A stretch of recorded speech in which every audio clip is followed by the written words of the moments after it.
angels waging war in the unseen realm. Global events fulfilling biblical prophecy. Eternal life. What lies beyond mortality? From analyzing the paranormal from a biblical worldview to the discussion of cutting-edge science and technology, conspiracy, discovery, special investigative reports.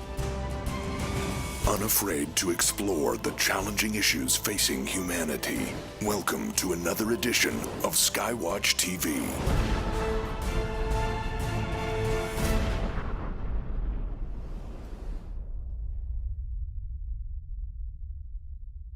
The internet is a wonderful tool. It's a window onto the best and worst of humanity. Welcome to Skywatch TV. I'm Derek Gilbert.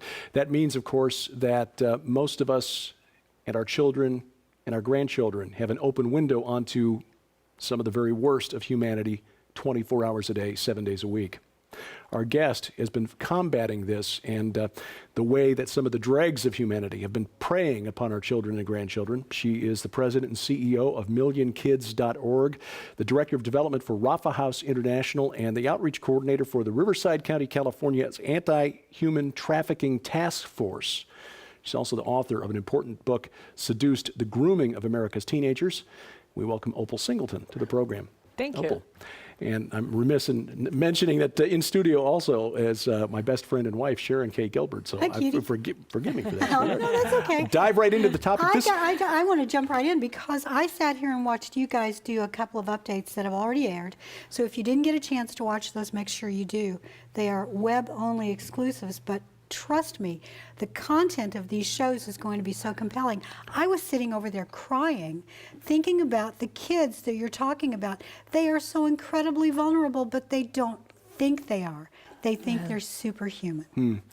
Technology has transformed the way we interact with the world. Opal, how are predators using the technology that we take for granted, our smartphones, our tablets, our laptops? How are they using those devices to get to our kids? Well, first of all, thank you for having me on. This is an absolute epidemic, what's going on here. It's a fascinating thing that is happening. I want you to think about your lives, our lives, in just the last 5 years and all the changes that have happened. You know, we really are at a unique time in history. We have never, ever been there before. And I think that it might be one of the most exciting times to be alive. It's an exciting time to be a parent, and it's an exciting time to be a teenager. But it's also probably one of the most threatening and one of the riskiest times. Maybe I should qualify that I work in human trafficking. I sit with parents who are missing their kids because they've ran off with some guy they met on the internet. I often sit with kids who are being sextorted or blackmailed because they've got lured into having a photo there. So I'm deeply involved in this. And the reason that I wrote my book, the reason that I'm involved in this, is to be able to educate parents and grandparents and school officials, pastors, all across America, how this works and how to keep them safe. Let me back up a minute and kind of share with you, just from a social media standpoint, some of how this all looks. I'll share with you that I was speaking at a church conference, which I do a lot of, and it was an interesting experience because in this particular church on a Saturday, all the parents sat on one side and all the kids sat on the other. I thought, what am I into here? What is going on with these people? And there was like this wide aisle in the middle. And so I said to the parents, I said, tell me what social media you're using. It was a riot. One of them was, it was Facebook and Instagram. One was crushing candy. Oh. I kid you not. One was playing Farmville. You know, they felt so technical. You know? Yeah. And then I said to the kids, well, now what are you on? And they were on Instagram, Facebook. One was Tango, Tinder, Tumblr, Flickr, Uvu, Omegle, and Poof. I mean, it was I like, haven't heard of half of them. I know, I'm standing there thinking, this is like a foreign language, you know? Well, and this is startling for us because Yeah. we haven't talked about this on the television program, but we met over the internet in 1997 when Wow. only 20% That of was in America the was actually Stone Age online. when we were still, you know, I yeah. know, but we tend to think of ourselves as pretty technically savvy and early Sure. adopters of technology, and I'm not Yeah. familiar with half of No. those social media apps that you just named. Yeah, see, kids have changed how they do social media. Now, people think that they're not on Facebook, but quite frankly, some of our mega cases are on Facebook. But they jump back and forth. For instance, the biggest one is Kik, K-I-K, and you don't even need a phone number. You know, you can have a 9-year-old that doesn't have a cell phone that can have a Kik address. And the reason they're on Kik is because they can talk to a stranger. So back to my analogy or my story that was happening, what was the aha moment for me was all of a sudden I realized that we're in a time where there's an electronic chasm. We have a generation of kids who have never not known the internet. In fact, you know, their older brothers and sisters knew the internet. You guys have been on it. But they didn't have these devices 24/7. They believe that 87% of kids sleep with their phone. You know, in fact, I would tell you, everyone you know takes their phone to the bathroom with you, and 20% of them have lost it in the toilet, and I'm one of them, okay? But our lives changed somewhere back, and we just didn't realize. It's kind of like seeping up from the earth or something. Yeah. And so what has happened is that we're in a period of history where the kids have all the access, all the power, all the knowledge, and they have access to more information than any other generation ever in history. But they also have access to more people. The FBI will tell you there are more than 1 million predators online at any given time. Right now, there are 3.5 billion internet users. They're predicting that by 2020, the entire world will be connected by internet. That's only 4 years away. Only four. And so, you know, one of the challenges is how do you parent in this scenario? Nothing ever prepared parents and grandparents for that. So as I began to work through all these cases and saw how predators work, I thought, we need to write a book to equip parents and grandparents on how to deal with this.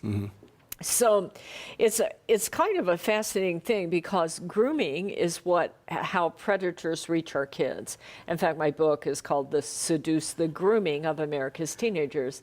And most parents don't know or don't realize what grooming is. They may think that their child sees, you know, he's a creep and my kid will be smart and tell him to bug off and that'll be the end of it. But it doesn't work like that. You see, what happens is they'll get an instant message like a Kik message that we talked about. And I did a survey in California at a big high school there. And of 150 kids, 80% were on Kik. 80% had received a message from a total stranger. 50% replied to that total stranger, and 3 went out and met a total stranger.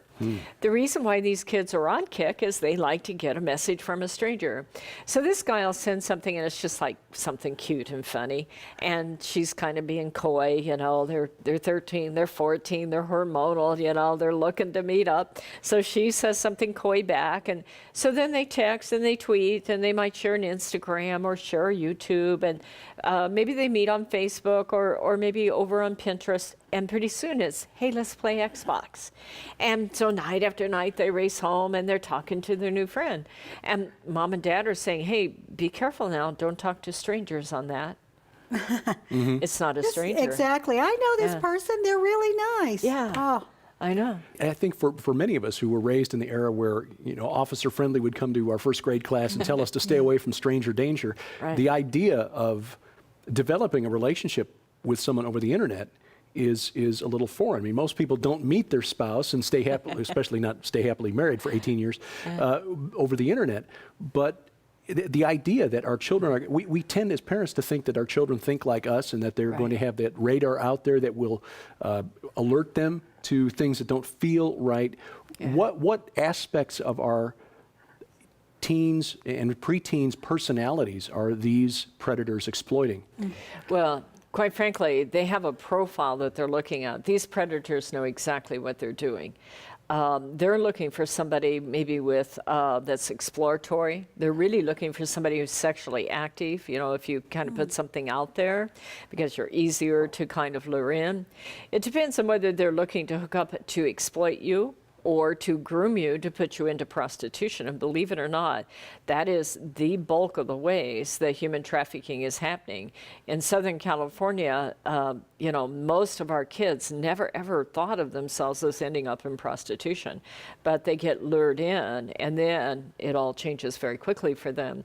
So it can go either way, whether you have a predator who wants to personally violate them.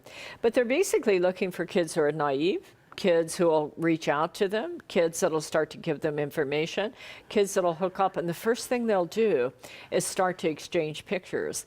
Now, I'm going to tell you that human trafficking is a crime of psychology. Very seldom, I'm not going to say it doesn't happen, but a lot of people saw the movie Taken, you know. I'm jealous. I'm waiting for Taken 13 to come out, you know. Anyway, they made so much money off that, but very seldom do they actually go along and just grab a kid off the sidewalk. Now, I'm going to say it never happens, it does, but most of the time they get that kid to believe that they're a friend. And they do that by luring them in, and then they'll send them a naked photo. And you know, it is worth it to talk to kids. I go into schools all the time. I train thousands, tens of thousands of kids now. To, you know, if somebody sends you a photo, go tell somebody immediately. You are not the first person they sent it to. They're playing a game. They're looking for a sucker is what they're looking for, is somebody who'll send one back. The minute you send that first photo, you are trapped. Because then they'll go, well, I didn't mean to, and I'm not going to send more. Well, I'll destroy you with this one. And that is how it usually works, is that they will start to work on this person until they begin to manipulate them, and where that child feels loyal to them. And one of the first things they do is try to get a wedge between you and the family.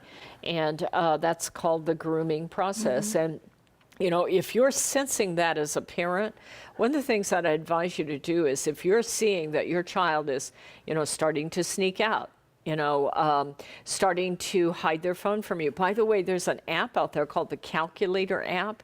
If you ever see that on your kid's phone, they're hiding something. They're not using it to add and subtract. That's how they hide other apps. And so that's a hint right there. But if they're being secretive, I talk to kids about this in school. In fact, I'd advise parents and grandparents to sit down and talk to your child about the difference between empowering love and exploitive love. We don't do that anymore. You know, we just think love is love.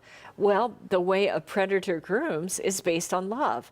In fact, I would like to add something, since you're a male, is one of the most powerful ways to combat this is to have a strong male role model in the family. Amen. You know, men have no idea their importance and their power. Well, especially in this culture, because the message we keep hearing from the culture is that we're not important, is that, you know, we're not relevant to the family, that and in fact that's been reflected in statistics showing the number of children born out of wedlock in the United States among all racial groups, ethnic groups, has just exploded, especially since 1960. But it's more than just an absent father physically. You can have a father in the home physically, but he's still absent. But he's still absent, right.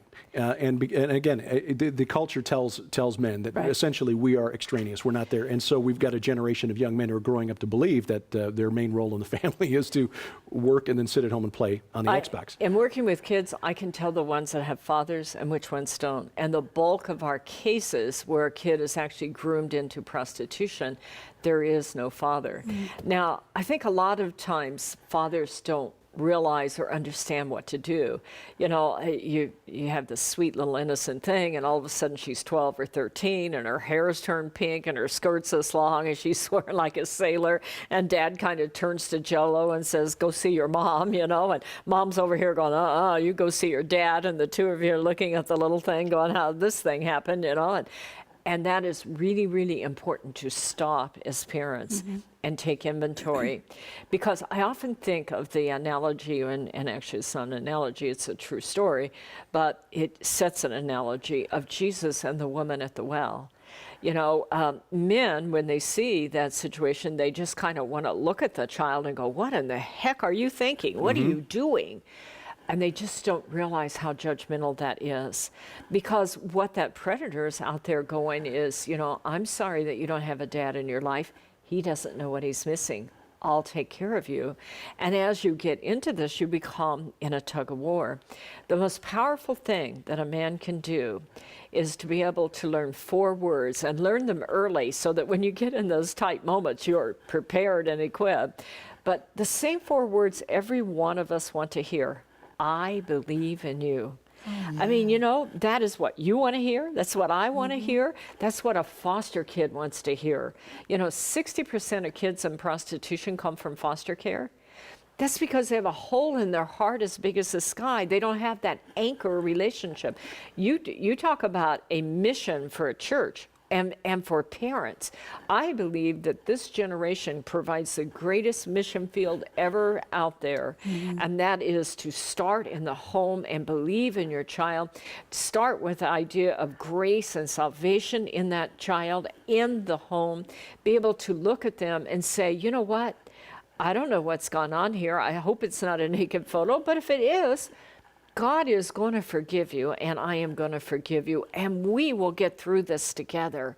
You know, it is time to talk about that grace. I think of Jesus and that woman and the woman at the well.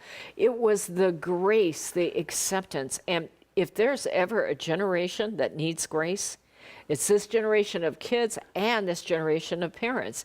Because if you haven't dealt with your own issues, if you haven't dealt with your own pornography, if you're cheating on your wife or your husband, if you're entering in that, you're role modeling. And don't believe these kids can't see. Sure. Yeah. They need grace, you need grace, and you need to be able to realize that this is the next generation at stake. And it's time to everybody stop and say, Lord, help us with this, and let's get our whole family back on track. Amen to that. Yeah. A very wise evangelist I once heard told a men's conference that the family is the smallest battle formation in the spiritual war in which we are all deployed, whether we recognize it or not. And that's why the enemy spends so much time and effort and ingenious tactics to pull us apart. Our conversation with Opal Singleton continues. We'll discuss some concrete steps you can take to identify if this problem is happening in your home as Skywatch TV continues after this. Save nearly half off the cover price when you subscribe now to the brand new Skywatch TV magazine. For a limited time from April 24th through June 24th, 60 days only, a 5-year subscription to Skywatch TV magazine is just $99. That's more than $75 off the cover price, which is like getting 2 years for free.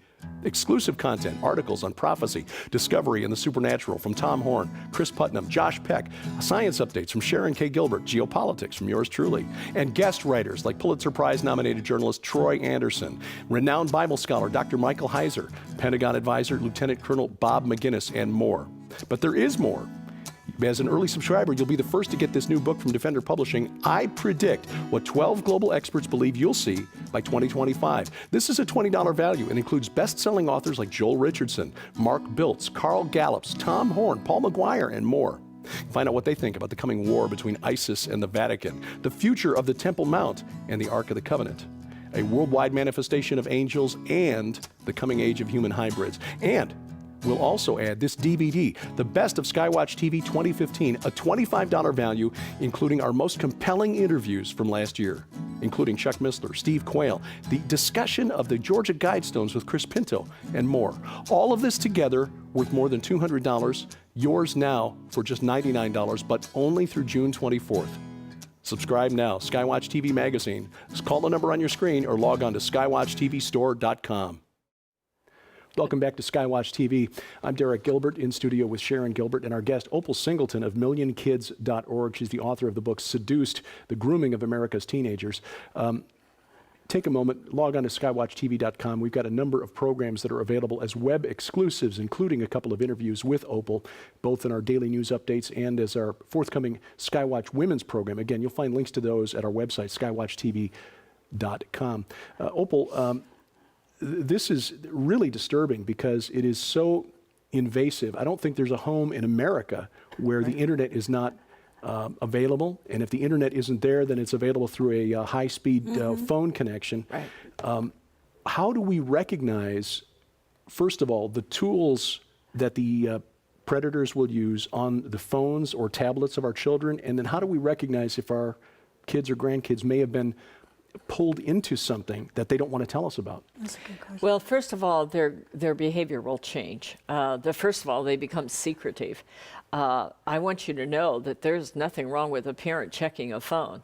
You bought that phone for them, most likely, and you have a right to check that phone. Number two is if you saw your child standing on a train track and there's a speeding train coming, you're going to push your child off. But the way to handle this, and what my book is all about, is to recognize that this is really a unique time in history. It's never been there before. You know, as parents, you have nothing to prepare you for this. And as kids, they really have no preparation either. So the idea of the book is to get the parents and the kids to sit down and talk together. Get them to educate you. The whole idea is that prepare your kids to become strong moral leaders on these subjects, and to recognize that the internet, while it has a huge amount of possibilities, it's going to need leadership. I mean, you know, how we approach this as parents. I guess I'm prejudiced because I sit with so many kids, but I am past the point of raising happy little children, especially out in Southern California, what you see in the name of raising happy little children. Mm-hmm. This is a spiritual battleground we're on here. You know, you and I were talking earlier. In a way, it's almost a technology Armageddon, because it's never been there before. And so sit with your child. Now, if your child is being violated, or if they're into this, they will change their behavior. They'll shut down. They won't be able to relate to you. They won't be able to tell you that they're being violated. You talked earlier about that, but you mentioned that there's a big difference between boys and girls. Yes, guys actually shut down, and they just simply have no way to tell you. They get sullen. They get sullen, and you know, they're. I mean, think about it. The whole male thing is, I'm the protector. I'm in control. But I've been violated, and I have no natural way to say that. Girls, a lot of times, what they'll do is cut, and they'll become traumatic. They'll start crying. Everything's a blow up. But guys, they'll get real quiet. And a lot of times they can't go to school, they can't sleep, and like that.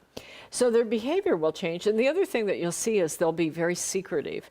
And that's a hint on just how much they're being controlled about this. This is exactly what predators will do, is that they will set this up so that the child begins to sneak out and begin to have dialogues. You'll walk into the room, they'll stop what they're doing. You know, at that point, I would simply say, you know, this is our phone. This isn't your phone. And I'm going to look at this phone, you know, and if it looks like there's nothing going on, I would reward that. It's very, very important to reward this behavior if they do it right. I was sharing with you a case earlier about a girl who gave away her home address, and then all of a sudden these people showed up at her house, and mom intercepted with the deal. And what happened is the girl hid in the house, and mom stayed outside. But mom handled this well, because she said, you know, I'm not crazy about your first two decisions, but I'm so proud that you trusted me. And that's really, really important, to develop that technology trust.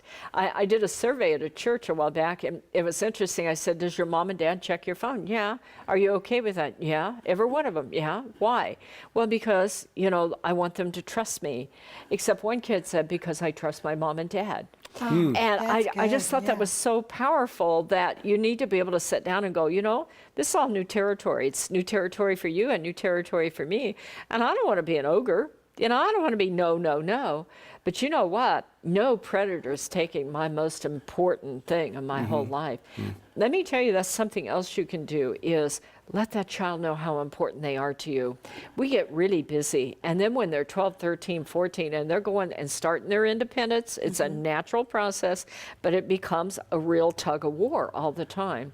I often say, stop by a dollar store and get a little kid's jigsaw puzzle with the great big pieces.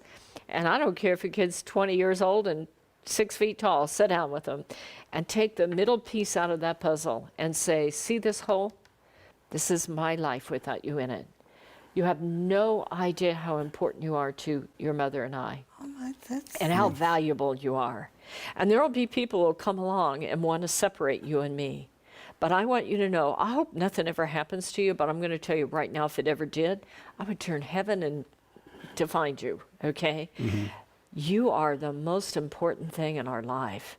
And I'm so proud of you, and I'm proud to be your dad, and your mom's proud to be your mom. And I know we have our conflicts. You're growing into an individual, and some of it works and some of it don't. That's normal, but we're going to love you anyway. You know, this isn't very politically correct, talking about return to discussions of grace and salvation and a discussion of the importance of a strong father figure in the home. This is not the message that our culture wants to send. Yeah. But it's the needed message. Yeah, and it's the way God designed our families right from the very beginning. We're going to tell you how you can get a copy of Opal's book. This is an important addition to your reference library and important information for those of us who didn't grow up with the internet and have had to learn to adopt to it or adapt our lives to it. And now we're struggling to keep up with our kids as they're way beyond anything that we're used to using on the internet. Seduce the Grooming of America's Teens. We'll add as a bonus, when you order from Skywatch TV through the Skywatch TV store, the book Survive the Unthinkable, The Woman's Total Guide to Preparedness. And we'll also add a beautiful journal. Wow. This alone is a $20 value. Altogether, these three items, a $50 value. But when you order from the Skywatch TV store, $29.99 plus shipping and handling. Again, Seduced, the Grooming of America's Teenagers. Be educated, because we are behind the curve, our generation. Order, by the way, by calling the number on your screen or going online to skywatchtvstore.com. We just have about a minute left, Opal. How has the change in America's family, and this may be a 30-minute answer, but if you can try to give us in a minute, and the de-emphasis of God's design for the nuclear family, mother, father, children, how has that helped facilitate the spread of this type of exploitation? Well, a lot of it's just because the family is fragmented. I mean, go watch a family when they go out to dinner. The four of them are sitting there together, each in their own world. Yeah, you they're all know, on their I mean, phones. you know, we don't have the idea of raising a strong family that is focused on not only morality, but you know, spiritual understanding the glory of God. We become very isolated, very individualized, and that is what is giving a child so much latitude, so much freedom to go their own way. And so it's like family and parenting is fragmented at this point and really lost its effectiveness. Now, quite frankly, this is the first generation, not only of kids, but the generation of parents and grandparents. And I think it is a powerful call from God. You know, we'll talk about this on gaming, but God has given me this line that just drives me on. We have laid our children at the altar of other gods. You know, when we hand a child a video game in the world of the occult and sorcery and sex and pornography, and we go, it's just a game, and you walk right past that kid, and then you go, we got to go to church on Sunday, and he's going, no, I can't because I need my score. I mean, right there is enough of a visual to show how this is going very wrong. Opal Singleton is the president and CEO of MillionKids.org. That is also the website. Next week, we will talk about video games and how they're being used by predators and some concrete steps and training available for churches so we can stand in the gap to stop this destruction of God's design for the family and for humanity. For Sharon Gilbert, I'm Derek Gilbert. We thank you for watching as we keep watch. This is Skywatch TV.